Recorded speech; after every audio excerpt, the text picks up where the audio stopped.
السلام علیکم ورحمۃ اللہ وبرکاتہ۔ اعوذ باللہ من الشیطان الرجیم، بسم اللہ الرحمن الرحیم۔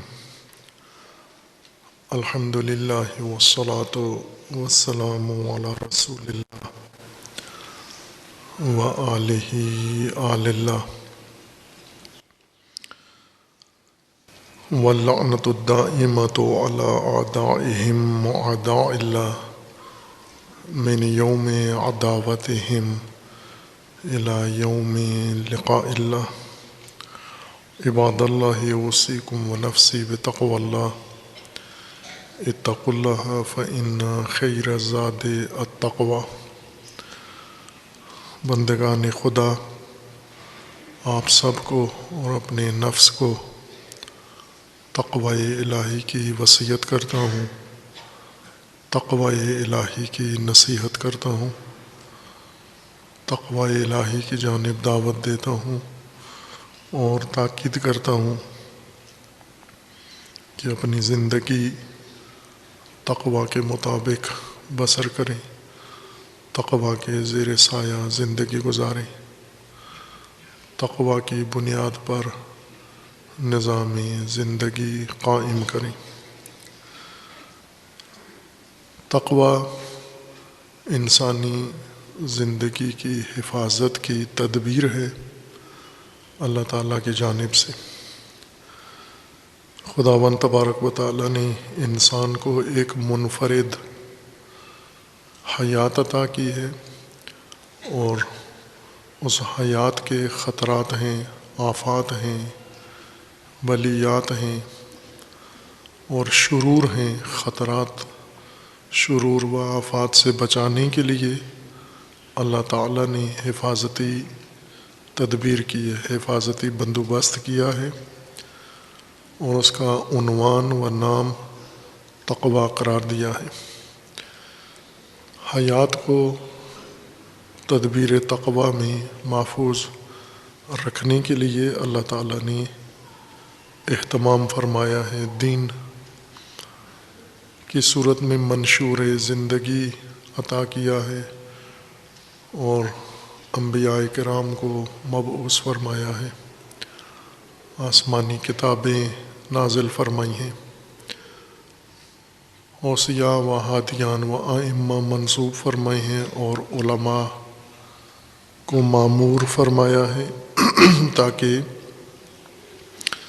لوگوں کو آگاہی دیں زندگی کے بارے میں، زندگی کے خطرات کے بارے میں، زندگی کے آثار کے بارے میں، اور ان خطرات و آفات سے لوگوں کو محفوظ رکھیں۔ اور ایک عامل جو تقوی کے ایجاد کے لیے قرآن کریم نے مؤثر و لازمی قرار دیا ہے وہ وعظ ہے۔ وعظ کے ذریعے سے تقوی قائم ہوگا۔ صرف وعظ نہیں، دیگر عوامل بھی ہیں جن کی طرف پہلے اشارہ ہوا ہے، اور بعد میں اگر اللہ تعالیٰ نے توفیق دی اشارہ ہوگا۔ قرآن کریم میں جامع نظام تقوی کے لیے اللہ تعالیٰ نے ذکر فرمایا ہے۔ سورہ مبارکہ اعراف آیا 164 میں اللہ تعالیٰ نے بنی اسرائیل کے عہد کی مثال دی ہے کہ ایک قوم مجرم تھی، اور اسی میں سے، آبادی میں سے ایک طبقہ نے ان کو واعظ کیا، اور تیسرا طبقہ اسی آبادی کا جو واعظین کو روکتا تھا کہ آپ مجرمین کو واعظ نہ کریں، انہیں ہلاک ہونے دیں، انہیں عذاب میں مبتلا ہونے دیں۔ ان واعظین کا جواب یہ تھا ان مانعین کو کہ ہم واعظ اس لیے کرتے ہیں، ایک تو اللہ کی بارگاہ میں ہم خود معذور ہوں، مجرموں کے سامنے خاموشی اختیار نہ کریں، مجرموں کا ساتھ بھی نہ دیں، حامی بھی نہ بنیں، اور دوسرا یہ کہ ان مجرموں کو جرم سے دور کر کے تقوی تک پہنچائیں ہم، اس لیے ہم انہیں واعظ کرتے ہیں۔ وَإِذْ قَالَتْ أُمَّةٌ مِّنْهُمْ لِمَ تَعِظُونَ قَوْمًا اللَّهُ مُهْلِكُهُمْ أَوْ مُعَذِّبُهُمْ عَذَابًا شَدِيدًا قَالُوا مَعْذِرَةً إِلَىٰ رَبِّكُمْ وَلَعَلَّهُمْ يَتَّقُونَ۔ جب انہوں نے کہا کہ آپ کیوں ان کو واعظ کرتے ہو، انہوں نے کہا کہ اس لیے کہ ہم اللہ کی بارگاہ میں اپنا عذر ثابت کرنے کے لیے، اور دوسرا ان مجرموں کو با تقوی بنانے کے لیے۔ واعظ کے متعلق قرآن کریم کی متعدد آیات ہیں، اور واعظ اس وقت جو موجودہ انسانوں کے ذہن میں معنی بیٹھا ہوا ہے وہ قرآنی معنی نہیں ہے، استعمالی معنی ہے جو واعظ کے متعلق پیدا ہو گیا ہے۔ یعنی واعظ کے متعلق جو رویہ ہے اس کے تحت واعظ نے معنی بھی علیحدہ اختیار کر لیا ہے۔ روک ٹوک کو واعظ کہتے ہیں، یا کسی کو منع کرنا واعظ کہلاتا ہے۔ کسی کام سے باز رکھنے کے لیے کسی کو سختی کرنا یا نرمی کے ساتھ، اس کو واعظ کہتے ہیں۔ قرآن کریم میں واعظ آگاہی ہے۔ انسان جو بھی عمل کرتا ہے، خواہ وہ مومنانہ عمل ہو یا مجرمانہ، آگاہی کے نتیجے میں کرتا ہے۔ یہ ترتیب پہلے بھی بارہا پیش کی ہے، بیان کی، اور اس کی طرف دقت کرے ہر فرد۔ ہم جو بھی کام کرتے ہیں، عمل کرتے ہیں، اس عمل کا آغاز کہاں سے ہوتا ہے، شروع کہاں سے ہوتا ہے عمل، اچھا عمل ہو یا نعوذ باللہ برا عمل، غلط عمل ہو، ہر دو اعمال ابتدا ان کی انسان کے وجود میں کہاں سے ہوتی ہے۔ عمل کی ابتدا آگاہی سے ہوتی ہے۔ انسان سب سے پہلے آگاہ ہوتا ہے، وہ آگاہی باعث بنتی ہے اچھے عمل کے لیے بھی اور برے عمل کے لیے بھی۔ آگاہ جب انسان ہو جاتا ہے کسی شے سے، اس کے اندر موجود لذت، فائدہ، خواہش، اور پھر اس آگاہی کے ساتھ شوق شامل ہو جاتا ہے، طلب پیدا ہو جاتی ہے انسان میں، یا یوں کہیں کہ آگاہی طلب میں تبدیل ہو جاتی ہے، اور طلب ارادہ بن جاتی ہے۔ یہ خواہش انسان میں ارادہ بن جاتی ہے، اور ارادہ تحریک کرتا ہے ہمارے جسمانی قوتوں کو، اور اس طرح اعضاء و جوارح حرکت میں آتے ہیں اور عمل انسان سے سرزاد ہوتا ہے۔ معمولی کام جیسے کھانا پینا ہے، انسان پہلے کھانے کی افادیت سے آگاہ ہوتا ہے، یا غریزی طور پر یا شعوری طور پر۔ سب سے پہلے اس کے اندر آگاہی آتی ہے، اس آگاہی کے ساتھ طلب پیدا ہو جاتی ہے، اور طلب ارادے میں بدل جاتی ہے۔ ارادہ پھر انسان کو اکساتا ہے، حرکت میں بدن کو لے آتا ہے، اور پھر متعلقہ کام انسان انجام دے دیتا ہے۔ اب اگر کسی کام پر انسان کو مائل کرنا ہو یا کسی کام سے روکنا ہو، تو آخر میں جا کر عمل سے روکنا مشکل ہوتا ہے۔ یعنی آگاہی کے مرحلے کو نظر انداز کر دیں، طلب کو نظر انداز کر دیں، ارادہ کو نظر انداز کر دیں اور صرف آخری مرحلہ ممانعت کریں اس سے، کہ عموماً وعظ کا مطلب یہ ہوتا ہے کہ آخری حرکت روک دیں آپ، نہ کریں انسان، جب کہ اس کے اندر آگہی ہو، اکسانے والی طلب اور ارادہ بھی ہو، لیکن ہم کوشش کریں کہ یہ شخص عمل نہ کرے۔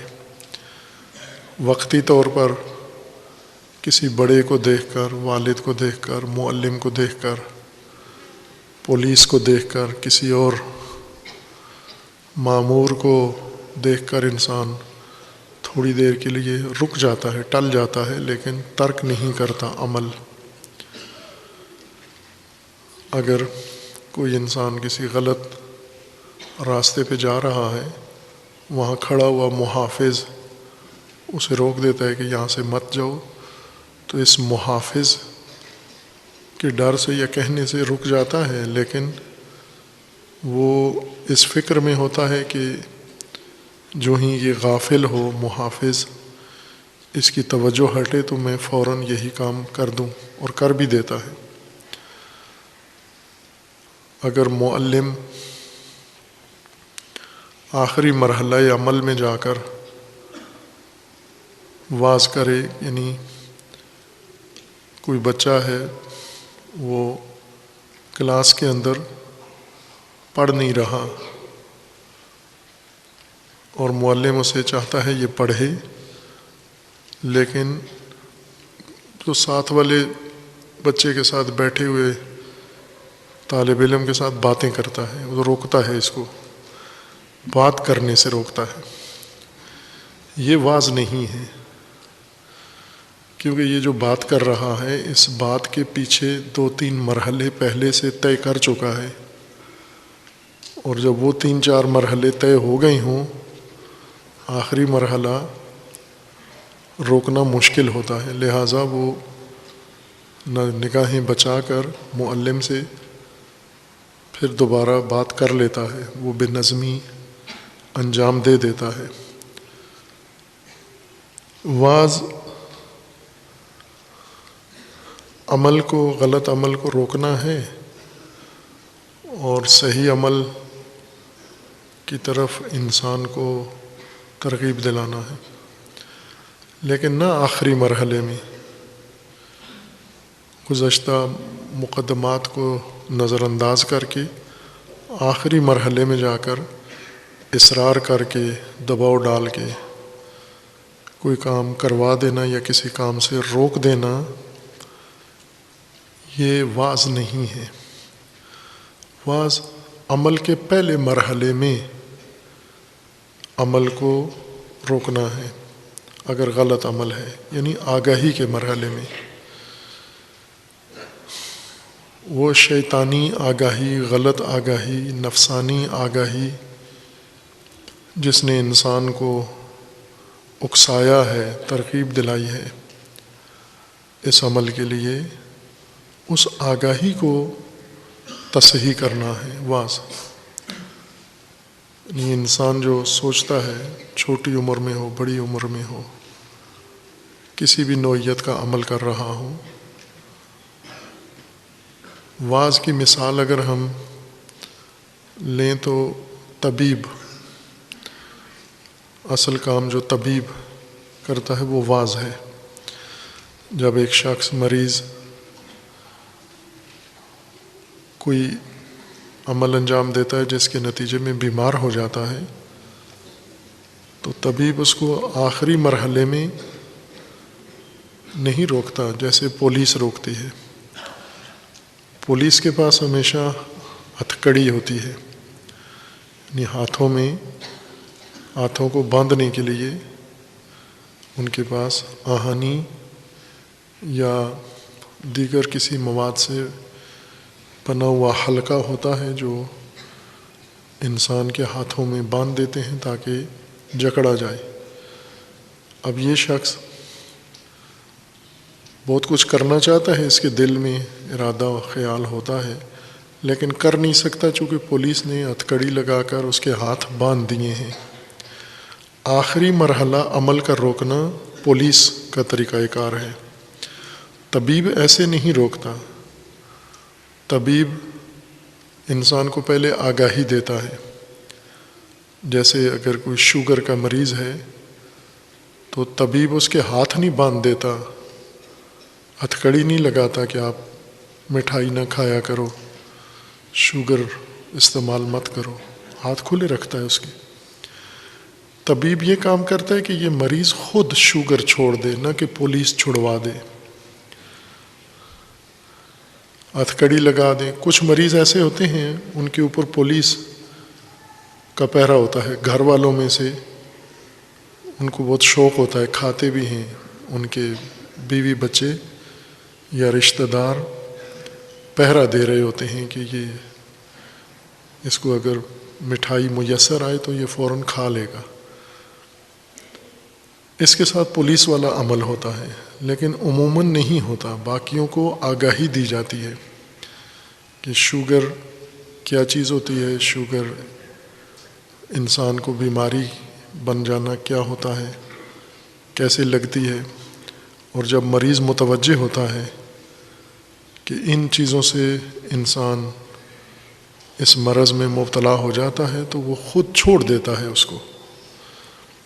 اکثر جو مریض ہیں یہ واعظ کے ذریعے سے بچ جاتے ہیں، موت سے بچ جاتے ہیں، لیکن واعظ جو مسجد میں ہوتا ہے وہ نہیں جو اسپتال میں ہوتا ہے، جو طبیب کرتا ہے۔ ہر شعبے کا واعظ الگ نوعیت کا ہے۔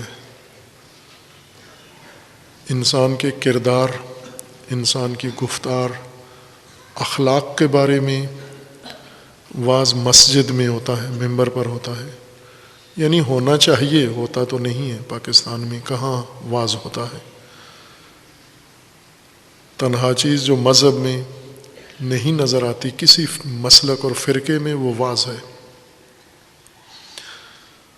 لیکن مسجد اور ممبر میں ان اعمال کے بارے میں واعظ ہوتا ہے، آگاہی دی جاتی ہے جو سماجی نوعیت کے کام ہوں، اخلاقی نوعیت کے کام ہوں، نفسانی مسائل ہوں، ان کے متعلق واعظ ہوتا ہے۔ لیکن جو طبی مسائل ہیں ان کا واعظ مسجد میں ہوتا ہے، مسجد میں نہیں ہوتا، اسپتال میں ہوتا ہے۔ اسی طرح اگر قانونی نوعیت کے مسائل ہیں ان کا واعظ قانونی ادارے کے اندر ہوتا ہے۔ تعلیمی مسائل کا واعظ تعلیمی ادارے کے اندر ہوتا ہے۔ گھریلو مسائل کا واعظ اسی گھریلو زندگی میں ہوتا ہے، گھر کے اندر ہوتا ہے۔ جس شعبے میں آپ دیکھتے ہیں کہ لوگ خود اجتناب کرتے ہیں، جیسے عموماً بیماریاں پیدا کرنے والی چیزوں سے لوگ خود بچتے ہیں، پولیس نہیں آتی، پیرے نہیں لگاتی، ہتھکڑیاں نہیں لگاتے، چونکہ واعظ کا ہی نتیجہ ہے۔ اگر حکومت نے لوگوں کو آگاہی دے دی ہو، جیسے ابھی پاکستان کے اندر جو بیماریاں ہیں ان کے متعلق اگر میڈیا، حکومت، تعلیمی ادارے اور متعلقہ جگہوں سے آگاہی مل رہی ہو تو یہ بیماریاں کنٹرول ہو جائیں گی۔ ابھی جو زیادہ بیماریاں حال حاضر میں ہیں، سب سے پہلے کرونا کووڈ وائرس ہے جو اوپر نیچے ہوتا رہتا ہے۔ ابھی حکومتی دستورات پھر سے صادر ہونا شروع ہو گئے ہیں کہ ایک اور نئی لہر پاکستان میں شروع ہو گئی ہے اور لوگ احتیاط کریں۔ یا ڈینگی مچھر کاٹتا ہے اور وائرس انسان میں آ جاتا ہے۔ آگاہی جس کو ہوگی وہ اجتناب کرے گا، لیکن یہ آگاہی کوئی دے نہیں رہا، کہیں سے بھی لوگوں کو ان بیماریوں کے متعلق آگاہی نہیں ملتی۔ اگر ان آگاہی دے دی جائے تو لوگ خود اجتناب کریں گے، مریض نہیں ہوں گے۔ جو مریض ہو جاتے ہیں یہ وہ بیماریاں ہیں جو بے احتیاطی کی وجہ سے انسان کو لگ جاتی ہیں۔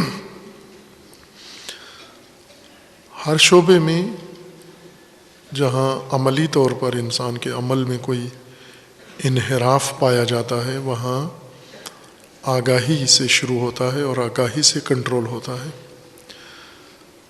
یہ برائی روکنے کا یا جرم روکنے کا غلط طریقہ ہے کہ آپ ابتدائی مراحل عمل کے نظر انداز کر کے آخری مرحلے میں ہتھ کڑی لگا کے لوگوں کو پابند کر دیں کہ یہ غلط کام نہ کریں۔ یہ پولیس والا کام یہ اصلاحی کام نہیں ہوتا، ہدایت اس کو نہیں کہتے۔ پولیس ہدایت نہیں کرتی، پولیس کا کام ہے کہ جو لوگ آگاہی سے، واعظ سے، نصیحت سے، تعلیم سے، تربیت سے نہیں سدھرتے ان کو سزا دینا۔ یہ ہتھکڑی والا عمل ان لوگوں کے لیے ہے جو جن پر سارے حربے، سارے عوامل بے اثر ہو جاتے ہیں۔ جیسے قرآن کریم میں اللہ تعالیٰ نے بعض کی زبانی نقل کیا ہے کہ ان کا کہنا تھا کہ سواء علینا، کہ ہمارے لیے کوئی فرق نہیں پڑتا کہ او ازد ام لم، آپ ہمیں واعظ کریں یا نہ کریں کوئی فرق نہیں پڑتا، آپ سمجھائیں یا نہ سمجھائیں کوئی فرق نہیں پڑتا، انذار کریں یا نہ کریں کوئی فرق نہیں پڑتا۔ یہ طبقہ پولیس کے حوالے کیا جاتا ہے سزا کے لیے، عدالت میں قاضی کے سپرد۔ زندان، جیل ان لوگوں کے لیے ہوتے ہیں جن پر تعلیم، تربیت، واعظ، نصیحت بے اثر ہو جائے۔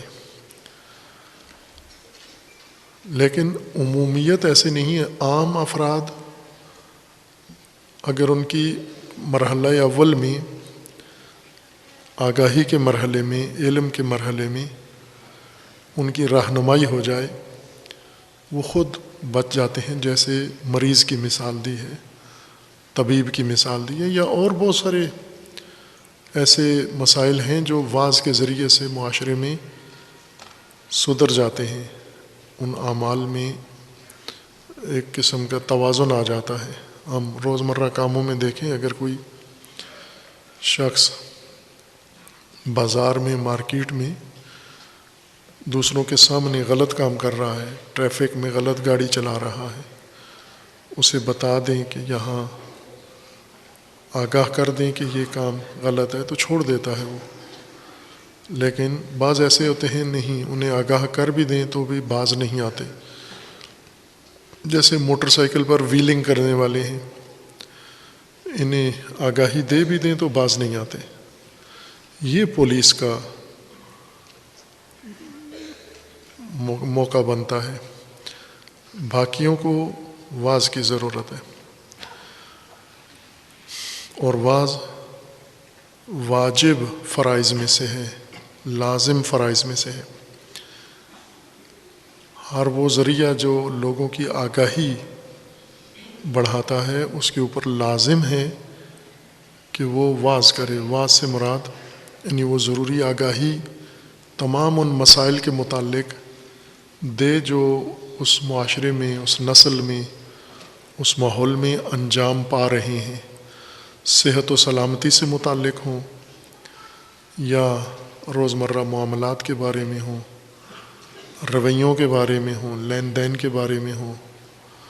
جس موضوع کے متعلق بھی لوگوں کے اندر انحراف آ گیا ہے، غلطی ہو رہی ہے اور غلط کام کیا جا رہا ہے، اسی کے متعلق آگاہی دی جائے۔ انبیاء کرام علیہم السلام اپنی امتوں میں واعظ سے آغاز کرتے تھے، آگاہی سے ان کی اصلاح شروع کرتے تھے۔ یوں نہیں ہے کہ روز اول سے تلوار لے کر یا لاٹھی لے کر یا ہتھکڑی لے کر انہیں پابند کیا جاتا تھا کہ آپ یہ کام نہ کریں۔ انسان آگاہی سے شروع کرتا ہے، آگاہی کے مرحلے میں ہی باز بھی آتا ہے، رک بھی جاتا ہے۔ اور واعظ کرنے والوں کے بارے میں قرآن کا یہ فرمانا ہے کہ اگر جن کا فریضہ ہے واعظ کرنا، اگر نہ کریں، جیسا کہ ابھی نہیں کر رہے، اس زمانے میں نہیں کرتے، البتہ تاریخ پڑھیں ہم، تاریخ علماء اور تاریخ اقوام، تو اس میں یہ بات مسلم ہے کہ ہر زمانے میں یہی شکوہ لوگوں کو رہا ہے۔ مثلا 1000 سال پہلے کی کتاب کو پڑھیں تو اس زمانے کا عالم اسی بات پہ شکوہ کر رہا ہے کہ یہ لوگ باز نہیں آتے یا واز نہیں سنتے یا عمل نہیں کرتے۔ لیکن اس زمانے میں واز، امر بالمعروف، نصیحت مطلقہ ترک ہو گیا ہے، اور واز کے جتنے مواقع ہیں وہ سب سرگرمیوں میں اور لایانی کاموں میں صرف ہو جاتے ہیں۔ جیسے میڈیا، تمام وقت میڈیا اپنا، یہ زمانہ میڈیا کا ہے، الیکٹرانک میڈیا ہے، سوشل میڈیا ہے، ہر طرح کا، یعنی رابطے کے ذرائع جو بہت تیز رفتار ہو گئے ہیں، ان میں 100% وقت ضائع ہوتا ہے، واعظ نہیں کرتا۔ میڈیا جو سب سے بڑا ذریعہ ہے واعظ کا، واعظ نہیں کرتا۔ اسی طرح تعلیم و تربیت میں کہ اداروں میں واعظ نہیں ہے، علماء واعظ نہیں کرتے، مجالس دینی واعظ سے مطلقہ خالی ہیں، بلکہ عالم دین ڈرتا ہے، خوف آتا ہے لوگوں سے اس کو اگر واعظ کرے۔ اگر برفرض کسی کو خیال آتا ہے واعظ کرنے کا تو وہ پولیسی واعظ کرتا ہے۔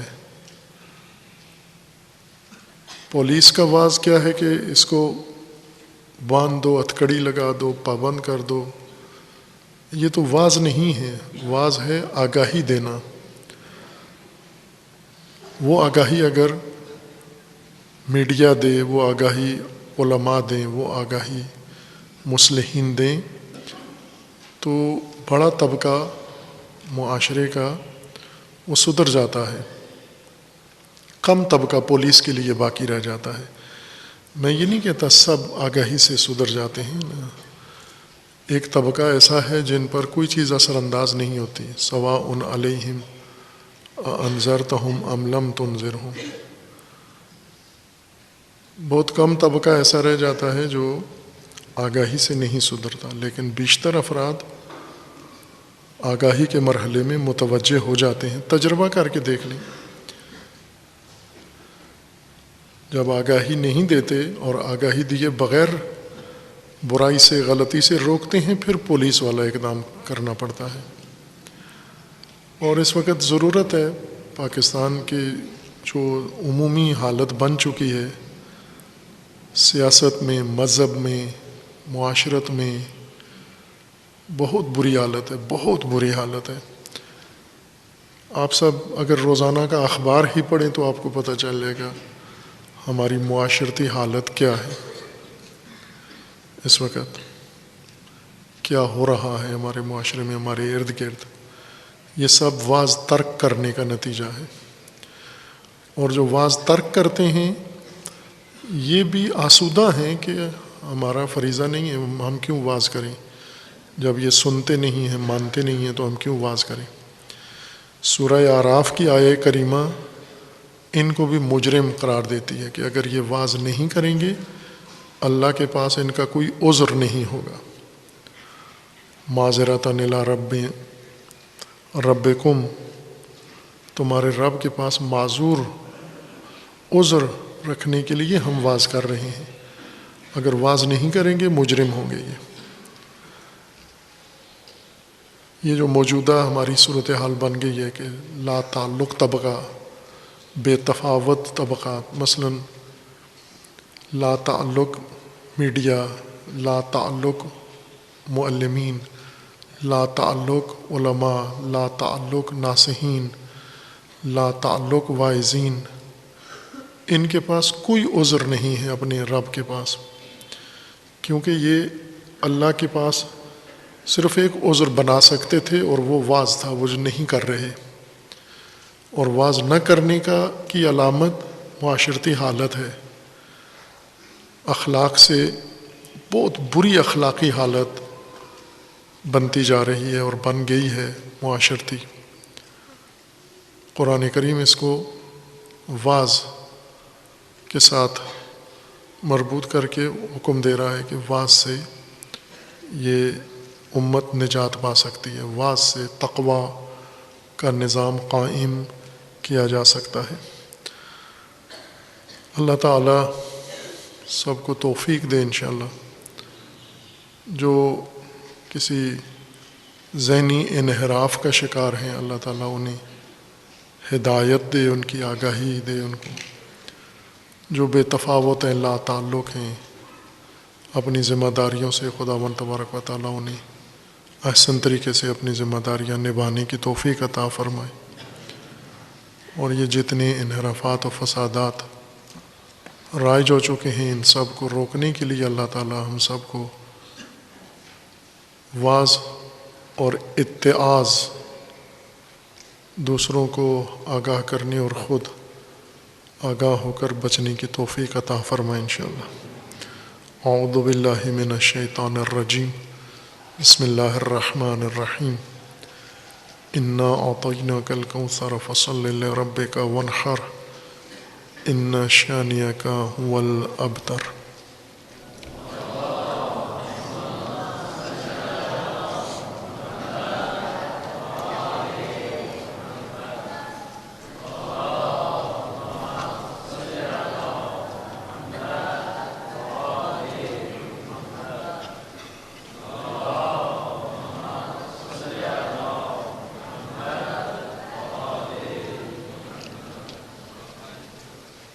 اعوذ باللہ من الشیطان الرجیم،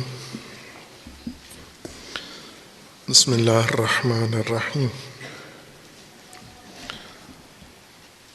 الحمد للہ والصلاة والسلام علی رسول اللہ وآلہ آل اللہ، سیما علی امیر المومنین علی بن ابی طالب علیہ الصلاۃ والسلام، و فاطمۃ الزہرا سیدۃ النساء العالمین،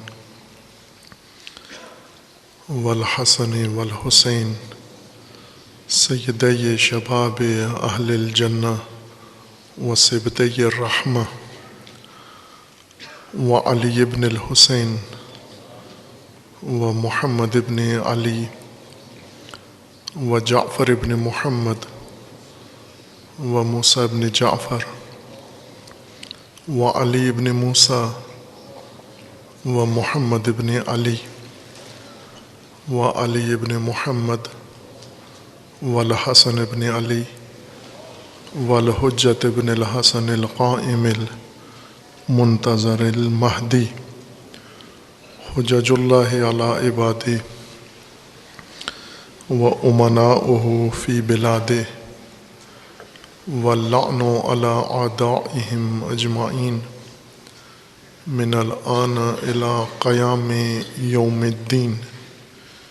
عباد اللہ اوصیکم و نفسی بتقوی اللہ، اتقوا اللہ فإن خیر الزاد التقوی۔ بندگان خدا، آپ سب کو اور اپنے نفس کو تقوی الہی کی وصیت کرتا ہوں، تقوی الہی کی نصیحت کرتا ہوں، تقوی الہی کی جانب دعوت دیتا ہوں اور تاکید کرتا ہوں کہ اپنی زندگی تقوی کے مطابق بسر کریں، تقوی کے زیر سایہ زندگی گزاریں،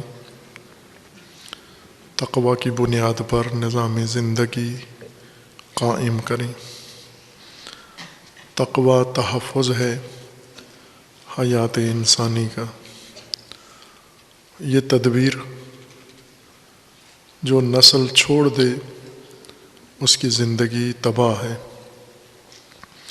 موجودہ انسانی نسل اس کا ثبوت ہے اور اس پر گواہ ہے کہ تدبیر تقوی چھوڑ کر زندگی گزار رہے ہیں۔ خواہ وہ مسلم ہوں یا غیر مسلم، عملی زندگی ایک جیسی ہے تقویٰ کے بغیر۔ خواہشات، مفادات اور ہوا و ہوس کے اوپر مبتنی زندگی ہے جو اپنی زندگی کے لیے بھی خطرہ ہے، اور یہ طرز دوسروں کی زندگیوں کے لیے بھی خطرہ ہے، اور ہر سطح پر حیات انسانی شدید الجھن کا شکار ہے۔ ساری زمین پر رہنے والے ہی ان آفات کا شکار ہیں، لیکن ہم اگر اپنی قوم، اپنے ملک اور اپنے ماحول پہ نگاہ ڈالیں جو نزدیک ترین ماحول ہے، اور ذمہ داری بھی پہلے اس ماحول کے متعلق ہم پر عائد ہوتی ہے۔ پاکستان، اہل پاکستان پر سب سے بڑی ذمہ داری پاکستان کی ہے۔ پاکستانی مسائل سے عہدہ برا ہو کر غیر پاکستانی امور کی طرف توجہ کر سکتا ہے۔ چونکہ یہاں معاملات زیادہ الجھے ہوئے ہیں، زیادہ پریشانی ہے، ہر مسئلہ الجھا ہوا ہے، اتنی کثرت سے اور تیزی کے ساتھ آشوب آتے ہیں اور گزرتے ہیں، اس نسل کو مہلت نہیں مل رہی کہ کسی آشوب سے یا کسی فتنے سے، کسی الجھن سے تسلی کے ساتھ بیٹھ کر تدبیر کر کے نجات حاصل کرے۔ ایک ریلا حوادث کا آتا ہے، ابھی اس میں سے سر نہیں اٹھاتے کہ ایک اور تہاجم، ہجوم ان کے اوپر آ جاتا ہے، طاری ہو جاتا ہے۔ جیسے بیماریاں ہیں، جیسے پاکستان میں کووڈ، ابھی اس سے نجات نہیں ملی کہ ڈینگی بھی ملت کے اوپر مسلط ہو گیا، اور اسی طرح ایک ایک کر کے، یا جیسے پنجاب کے بعض شہروں میں، لاہور میں بالخصوص، یہ زہریلی گیسیں جو دھند کی شکل میں دن رات طاری رہتی ہیں، اور دنیا کے آلودہ ترین شہر لاہور کو بنا دیا ہے۔ یہ سب بیماریاں ہیں، ان کے اندر وائرس ہیں، ان کے اندر جراثیم ہیں، یہ سب آلودگیاں ہیں۔ ایک سے نجات نہیں ملتی، اس کے ہوتے ہوئے دوسرا مسئلہ آ کے طاری ہو جاتا ہے۔ اس وقت پاکستان میں یہی صورتحال ہے، سیاست میں، مذہب میں اور سماج میں۔ اس کثرت کے ساتھ، تیزی کے ساتھ حوادث، ناگوار حوادث تکرار ہو رہے ہیں کہ موجودہ پاکستانی نسل کو مہلت نہیں کہ کسی ایک کے بارے میں بیٹھ کر سوچ سکے، اس کا تجزیہ کر سکے اور اس سے نجات کے لیے کوئی تدبیر کر سکے۔ ملک کے اندر سیاسی لحاظ سے جو ابتری ہے، جو ہرج و مرج ہے، کسی بھی قوم اور ملک کو تباہ کرنے کے لیے ایک ہفتہ کا بھی یہ ہرج و مرج کافی ہے نظم مملکت کو برباد کرنے کے لیے۔ اور پاکستان میں ہر روز یہ تماشا تکرار ہوتا ہے۔ حالیہ جو اس وقت قوم کے اوپر چھایا ہوا ہے مسئلہ، جمہوری نظام، جیسے پہلے کہتے تھے جمہوریت کا حسن ہے، یہ جمہوری حسینہ ہر روز اپنے جلوے پاکستانیوں کو دکھا رہی ہے۔ حکومت نے اپنے پورے دورانیے میں 3 سال، 3.5 سال میں قانون سازی نہیں کی، چونکہ حکومت کے رویے یا حکومت کے انداز جو ملک کا سیاسی ڈھانچہ جس طرح بنا ہوا ہے، حکومت ہے اور اس کے مقابلے میں ایک نام نہاد اپوزیشن ہے، حزب اختلاف ہے، ان کے جو اعمال ہیں انہوں نے ملک کو تباہ کر دیا ہے۔ قانون سازی، مثلا یہ قوم کے جمہور کے نمائندے ہیں، اسمبلیوں میں اور پارلیمانوں میں بیٹھے ہوئے ہیں، صوبائی اور قومی میں، تاکہ قانون بنائیں۔ پارلیمنٹ کا کام اور کچھ بھی نہیں ہوتا، صرف قانون بنانا اور قانون کے عمل پر نظارت کرنا۔ یہی ایک کام پاکستان کی اسمبلیوں میں نہیں ہوتا، نہ قانون بناتے ہیں، نہ قانون کے عمل درآمد پر نظارت ہے کسی قسم کی۔ چونکہ عموماً پارلیمان میں آئے ہوئے لوگ مافیا ہیں، پاکستان کا مافیا ہے جو پارلیمنٹ میں پہنچ جاتا ہے، سرمایہ دار لوگ، جاگیردار لوگ، طاقتور لوگ، جو کسی لحاظ سے عوام کے نمائندے نہیں ہیں، بلکہ عوام میں شمار ہی نہیں ہوتے۔ عوام کا جو بھی آپ درجہ بنائیں معیار، یہ طبقہ عوام میں سے نہیں کہلایا جا سکتا۔ یہ عوام کا خون نچوڑنے والے، عوام کا استحصال کرنے والے، عوام کو لوٹنے والے، عوام پر ظلم ڈھانے والے، عوام کا حق چھیننے والے، یہ نمائندے عوام کے بن کے پارلیمان میں آ جاتے ہیں۔ پارلیمان میں آ کے قانون، اول تو تعلیم اتنی نہیں ہوتی کہ قانون بنا سکیں، مملکت کیا ہوتی ہے، مملکت کے قوانین کیا ہوتے ہیں، قوم کیا چیز ہے، قوموں کی امامت کیا ہے، اس کو کیا جانے یہ دو رکعت کا امام۔ خوب یہ پارلیمانی نمائندہ، اس کو کیا معلوم قانون کیا ہوتا ہے، قانون کیسے ہوتا ہے۔ بہر کیف پاکستان میں یہ کھچڑی پکی ہوئی ہے، جمہوریت بھی کبھی اس کو کہہ دیتے ہیں، آمریت کہیں تو بھی اس پہ جچتا ہے، انارکی کہیں تو بھی اس پہ جچتا ہے، جو نام دیں اس ہائیبرڈ سسٹم پہ جچتا ہے، اس مخلوط نظام پہ جچتا ہے۔ استبداد بھی ہے، ڈکٹیٹرشپ بھی ہے، آمریت بھی ہے، منافقت بھی ہے، سیاست بھی ہے، جمہوریت بھی ہے، اور جب ان کا جی چاہتا ہے اس کو مذہب بھی کہہ دیتے ہیں، مذہبی چونا بھی اس پر لگا لیتے ہیں کہ یہ مذہب بھی ہے۔ حکومت نے کوئی قانون سازی نہیں کی، عالمی اداروں کے دباؤ میں اور اندرونی مفادات اور مافیا جو ملک کے اوپر مسلط ہے، طاقت والا مافیا، پیسے کا مافیا، کاروباری مافیا، ان کے ایما پر اور ان کے حق میں جو قوانین حکومت بنانا چاہتی تھی اور سال بھر یا گزشتہ 3 سالوں میں نہیں بنائی، وہ 2 دن پہلے ایک مشترکہ بلوا، جس کا نام اجلاس رکھا انہوں نے، اصل میں مشترکہ بلوا کروایا، سینٹ اور قومی اسمبلی کے نمائندوں کو یکجا بٹھا کر یہ قوانین تصویب کروائی۔ 33 قوانین غالباً آدھے گھنٹے میں، باقی سارا ٹائم لڑائی کی، گالیاں دیں، جھگڑا کیا، ایک دوسرے پہ چیزیں پھینکیں۔ آدھے گھنٹے میں 33 قانون پاس کروائے۔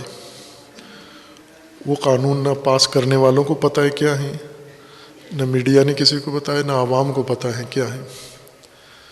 اب ایک ایک کر کے جب ان پر عمل درآمد ہوگا تو یہ حوالہ دیں گے کہ یہ قانون ہم نے تصویب کرایا ہے۔ ملک مہنگائی کے طوفان کے نیچے تباہ ہو رہا ہے، عوام مہنگائی کے ہاتھوں موت کو زیادہ آسان سمجھنا شروع ہو گئے ہیں۔ اب یہ اجلاس مشترکہ ہوا ہے تو مہنگائی کے تدارک کے لیے ہونا چاہیے تھا، یا 33 بلوں میں سے ایک بل مہنگائی ختم کرنے کے لیے ہوتا، عوام کی کسی سہولت کے لیے ایک بل 33 میں سے ہوتا، ایک بھی نہیں تھا، بلکہ سب سے اہم بل یہ پاس کروایا کہ آئندہ انتخابات میں دھاندلی کیسے ہوگی، مشین منظور کروائی، ووٹ دھاندلی مشین کے ذریعے سے ووٹنگ ہوگی۔ اور میں نے پہلے بارہا کہا تھا کہ یہ موجودہ حکومت تاریخ پاکستان کی ناکام ترین حکومت ہے۔ لوگ نااہل بھی کہتے ہیں اس کو، لیکن ناکامی مسلم ہے، خود حکومت بھی مانتی ہے، وزیر وزراء بھی مانتے ہیں، وزیر اعظم کئی دفعہ اس کا اقرار کر چکے ہیں۔ یعنی کوئی فرد ایسا نہیں ہے جو یہ کہے کہ نہیں بہت کامیاب حکومت ہے، ناکام ہے، مسلم ناکام ہے، اور مضبوط ترین حکومت بھی ہے ناکام ہونے کے باوجود۔ اور سب سے بڑا سہارا اس حکومت کو اپوزیشن کا ہے۔ جب دھرنے شروع ہوئے تھے تو وہاں میں نے یاد ہوگا آپ کو عرض کیا تھا کہ حکومت جہاں جا پہنچی ہے صرف اپوزیشن اس کو بچا سکتی ہے، باقی کوئی طاقت اس حکومت کو ابھی نہیں بچا سکتی، اور ایسا ہی ہوا۔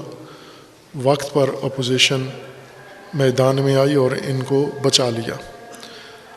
چونکہ مہنگائی نے جہاں تک ماحول بنا لیا تھا، قریب تھا کہ عوامی احتجاج شدت کے ساتھ حکومت کے خلاف شروع ہوتا، لاوا بن جاتا، یہ لاوا پھٹ پڑتا، عموماً عوام مہنگائی سے تنگ آ کے سڑکوں پہ نکل آتے ہیں اور حکومتیں ختم ہو جاتی ہیں۔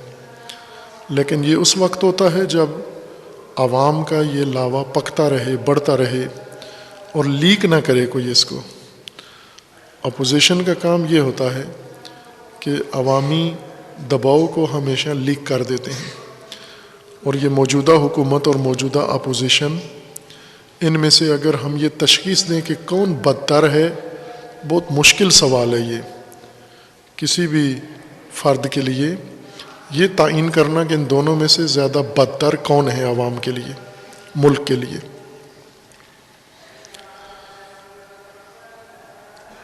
جو عملی مسائل ہیں جن میں لوگ اس وقت پس رہے ہیں، ایک اشارہ تک اس بات کی طرف نہیں ہوا، اور بعد میں 1.5 سال بعد ہونے والے انتخابات میں جیتنے کے لیے مشین پہ جھگڑا ہوا اور وہ انہوں نے منظور کروا لی یہ بل۔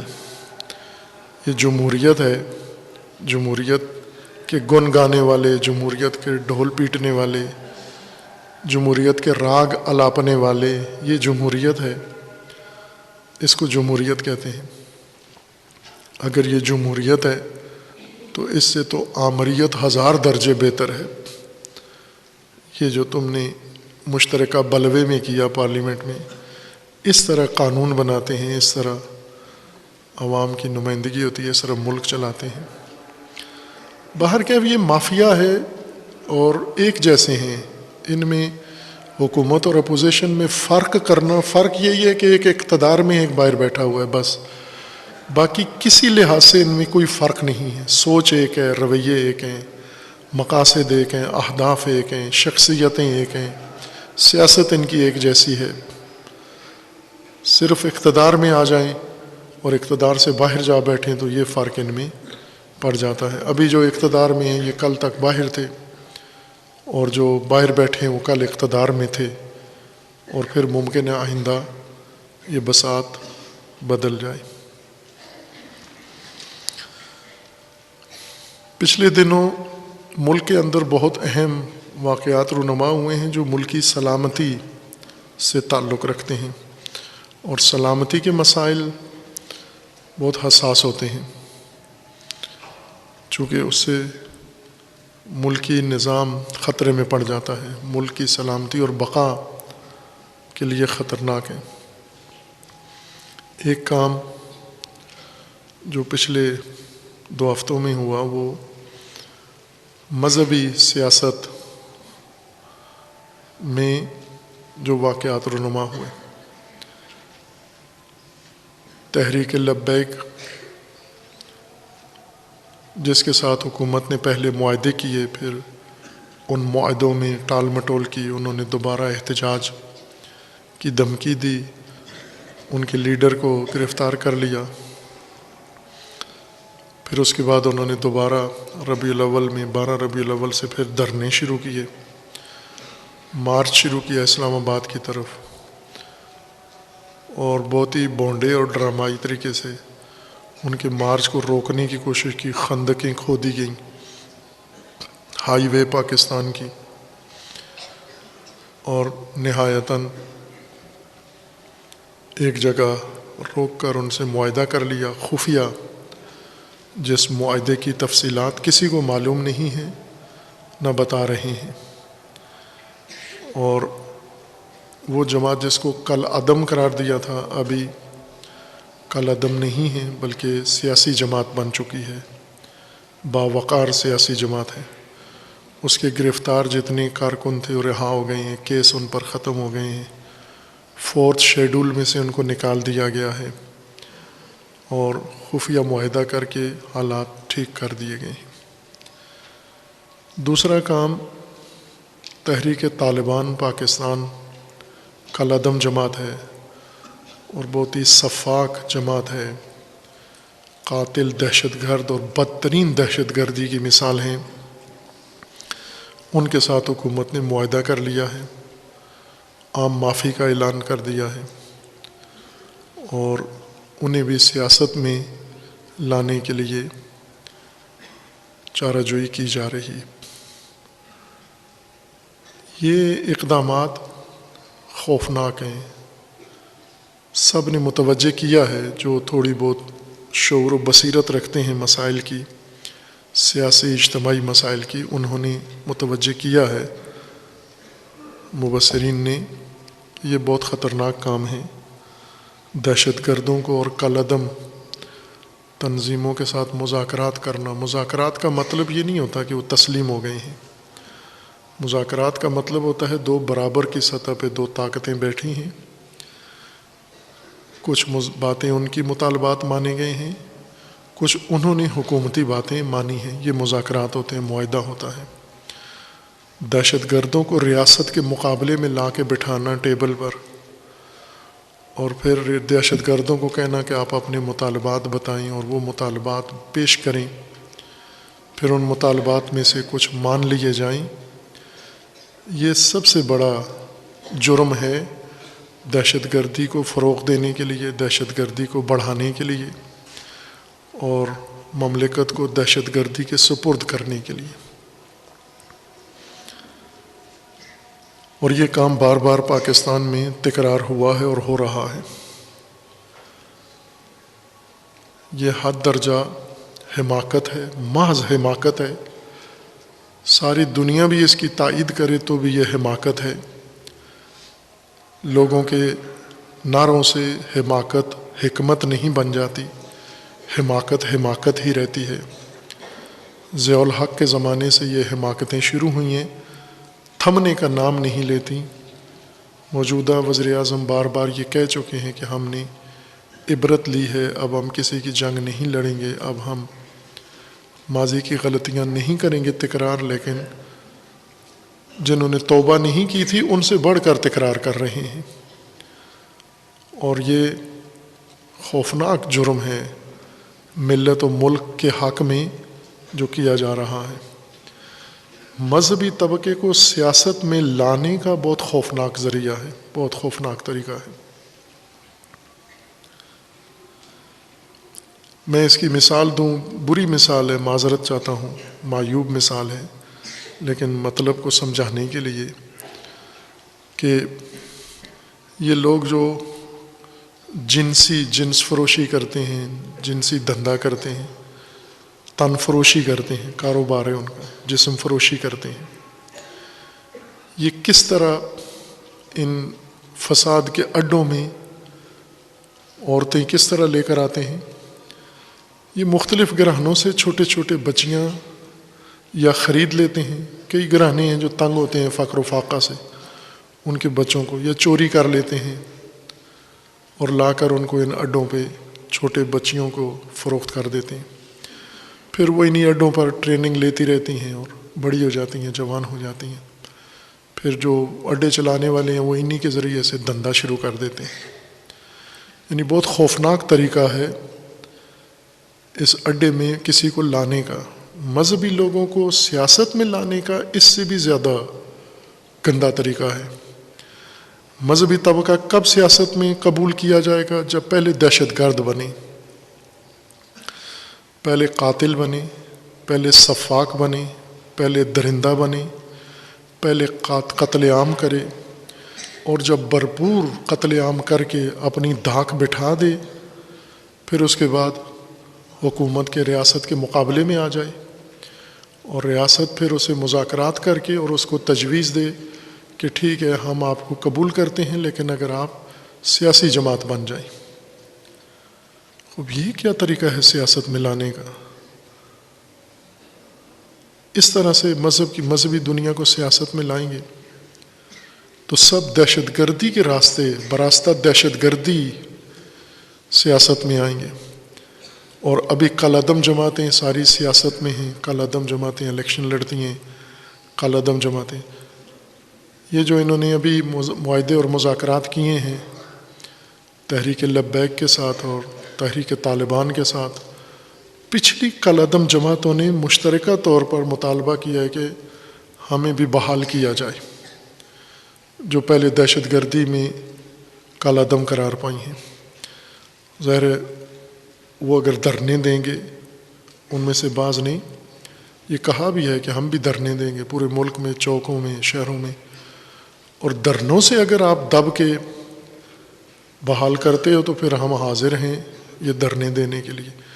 یہ راستہ ہے جو ریاست سکھا رہی ہے، جو حکومت سکھا رہی ہے، اپنے چند روزہ اقتدار کو باقی رکھنے کے لیے یہ قیمت ادا کر رہے ہیں۔ خوفناک ہے، بہت خوفناک ہے۔ مجھے نہیں معلوم پاکستانی عوام اس کو کس طرح سے دیکھتے ہیں۔ اس چیز کے ذمہ دار ایک اور مسئلہ بھی جو اہم ہے عدلیہ کے بارے میں، گلگت بلتستان کے سابقہ چیف جسٹس، گلگت بلتستان کی سپریم کورٹ کے سابقہ چیف جسٹس نے پاکستان کے سابقہ چیف جسٹس، وہی ٹارزن بنا ہوا جو شخص تھا، ثاقب نثار، جس نے عدلیہ کے علاوہ ہر شعبے میں ٹانگ اڑائی ہے، نامعقول ترین انسان عدلیہ میں پیدا ہونے والا، اور بھی ہوں گے لیکن ابھی تک اس کی عظمت کے سامنے دبے ہوئے ہیں، جس نے اربوں روپیہ ڈیم کے فنڈ کے طور پر جمع کیا اور پھر کہا کہ یہ تشہیرات پہ خرچ ہو گیا ہے۔ 12 ارب روپیہ جمع کر کے 13 ارب روپیہ خرچ کیا اس نے تشہیرات کے اوپر۔ اس کے خلاف ایک چیف جسٹس، سپریم کورٹ کے ایک چیف جسٹس نے دوسرے چیف جسٹس کے بارے میں کہا ہے کہ اس نے سیاسی کیسوں میں مداخلت کی ہے۔ خوب آپ توجہ کریں، ابھی عدلیہ نے پھر نوٹس بھیج دیے ہیں، عدلیہ پہ حرف آ رہا ہے، عدلیہ توہین عدالت ہو گئی ہے۔ یہ بھی ایک پاکستان میں بہت ہی نامعقول اور بیہودہ قسم کی بات ہے کہ درجہ بندی اگر کریں تو سب سے زیادہ فساد عدلیہ کے اندر ہی ہے۔ لوگوں کو عدل و انصاف ذرا برابر میسر نہیں ہے۔ عدالت میں اگر ایک شخص پہنچ جاتا ہے معمولی سا مسئلہ لے کر، زندگی بھر کا اس کا روگ بن جاتا ہے۔ کتنے بے گناہ سزا پا جاتے ہیں، کتنے مجرم سزا سے بچ جاتے ہیں۔ وکیل اسی جرم کی معاونت کے لیے ڈگریاں لیے ہوئے بیٹھے ہوئے ہیں۔ جج، کوئی پاکستانی ہے جو گواہی دے کے عدالت ملتی ہے، انصاف ملتا ہے پاکستان کے عدلیہ کے نظام سے؟ خود جج بھی گواہی دیتے ہیں کہ نہیں ہے، انصاف نہیں ہے۔ سپریم کورٹ کا جج فائز عیسیٰ، وہ اپنی بیوی سمیت روتا رہا کہ عدالتوں میں انصاف نہیں ہے، جس عدالت کا وہ خود جج ہے۔ دوسرے اسی طرح، اور وفاقی وزیر بربانگ دہل ٹی وی پر کہہ رہے ہیں کہ ججوں کو الٹا لٹکا کے جوتے مارے جائیں، جب وفاقی کابینہ بھی کہہ رہی ہے کہ ججوں کو الٹا لٹکا کے جوتے مارے جائیں، خود جج بھی کہہ رہے ہیں کہ عدلیہ میں انصاف نہیں ہوتا، خود ججوں کے خلاف گواہیاں دے رہے ہیں، اور عوام بالاتفاق ریفرینڈم کروا لیں، فرداً سروے کروا لیں، ہر فرد عدالت کے ہاتھوں رو رہا ہے۔ تو ایسی عدلیہ کے بارے میں جب کوئی تنقید کی جائے تو کہتے ہیں توہین عدالت ہو گئی ہے اس کی۔ یہ توہین عدالت قانون ہے، ڈنڈا ہے کہ انہوں نے بدترین عمل کو چھپانے کے لیے بنایا ہوا ہے۔ پارلیمنٹ میں جمہوریت اپنا حسن دکھا رہی ہے، عدالتوں میں عدلیہ اپنا حسن دکھا رہی ہے، سیاست میں سیاستدان اپنا حسن دکھا رہے ہیں۔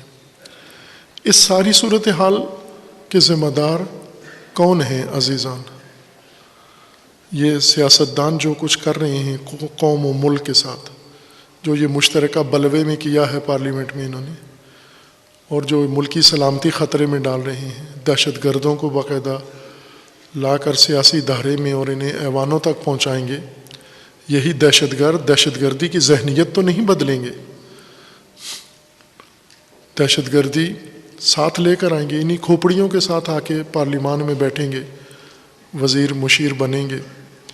دہشت گرد جب آپ کے حکمران بن جائیں گے پھر کیا کریں گے اس ملک اور اس عوام کا؟ یہ آپ تصور کر لیں۔ اس سب کا ذمہ دار کون ہے؟ ہم فوراً حکومت کی طرف انگلی اٹھا دیتے ہیں، حکومت ذمہ دار ہے، اپوزیشن ذمہ دار ہے۔ حکومت اور اپوزیشن دونوں ایک طبقہ ہیں، دو نہیں ہیں۔ مافیا ہے ملک کا، کرپٹ مافیا، مجرم مافیا، آدھا حکومت میں آ جاتا ہے، آدھا باہر ہوتا ہے، پھر برعکس ہو جاتا ہے، جو باہر ہیں وہ اندر آ جاتے ہیں، جو اندر ہیں باہر چلے جاتے ہیں۔ یہ نہیں ہے ذمہ دار، بلکہ ان کو میدان جو دیتے ہیں وہ ذمہ دار ہیں۔ اصل ذمہ دار پاکستان میں دو طبقے ہیں، ایک اسٹیبلشمنٹ، یعنی وہ طبقہ جن کے ہاتھ میں قدرت ہے، طاقت ہے، اور یہ سیاستدان مورے ہیں ان کے، وہ ذمہ دار ہیں، اور دوسرے عوام۔ یہ دو اصل ذمہ دار ہیں۔ مملکت کے تمام امور کے عوام ذمہ دار ہیں اور اسٹیبلشمنٹ۔ حکومتیں یہ لے کر آتے ہیں، عوام بے وقوف بن کر، احمق بن کر، جو ان کے لیے سیٹی بجائے اسی کے پیچھے چل پڑتے ہیں، اور اسٹیبلشمنٹ اپنے مفادات کی خاطر، وقتی مفادات کی خاطر ملک و قوم کی سلامتی کو خطرے میں ڈال دیتے ہیں۔ بہرکیف یہ گزشتہ ہفتوں میں جو کچھ ملک میں ہوا ہے بہت افسوسناک ہے یہ، اور اس کے نتائج، یعنی آج 80 اور 90 کی دہائی میں جو حماقتیں کی گئی تھیں، آج ان کے نتائج پاکستان بھگت رہا ہے، اور آج جو حماقتیں ہو رہی ہیں آئندہ 20 سال بعد جو نسل آئے گی وہ بھگتے گی۔ جو غلطیاں آج یہ کر رہے ہیں ان کے آثار دیکھیں گے۔ لیکن اگر یہ دو طبقے سدھر جائیں، اسٹیبلشمنٹ اور عوام، پھر یہیں پہ روکا جا سکتا ہے اس عمل کو۔ ان سیاستدانوں کو، خواہ وہ اپوزیشن میں ہو یا حکومت میں ہو، یہ مشترکہ بلوا کرنے والے، ان کو یہیں پہ لگام دی جا سکتی ہے، روکا جا سکتا ہے۔ ملک و قوم کی قسمت کے ساتھ اور تقدیر کے ساتھ کھیلنے سے انہیں روکا جا سکتا ہے۔ ہماری دعا ہے اللہ تعالیٰ پاکستان کو سلامت رکھے، محفوظ رکھے پاکستان کو، ملت پاکستان کو خدا بیداری و شعور عطا کرے، اور خدا و تعالیٰ ان کے درمیان اتحاد و اتفاق قائم کرے، اور پاکستان کو اندرونی بیرونی دشمنوں کے شر سے اللہ تعالیٰ محفوظ رکھے۔ خدا و تبارک و تعالیٰ تمام بیماروں کو شفا عطا فرمائے، جو اس دنیا سے رحلت کر گئے انہیں جوار رحمت میں مقام عطا فرمائے۔ اعوذ باللہ من الشیطان الرجیم، بسم اللہ الرحمن الرحیم۔ قل هو اللہ احد اللہ الصمد لم یلد ولم یولد ولم یکن لہ کفوا احد۔